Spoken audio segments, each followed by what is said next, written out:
இந்த பொறப்பு தான் நல்ல ருசிச்சு சாப்பிட கிடைச்சது.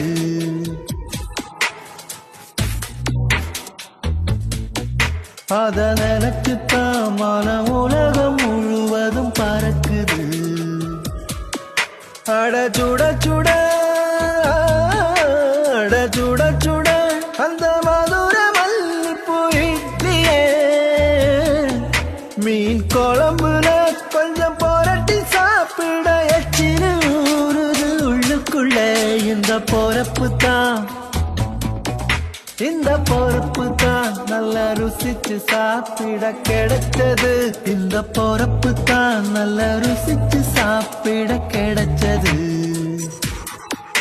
அத நினைச்சுத்தான் மன உலகம் முழுவதும்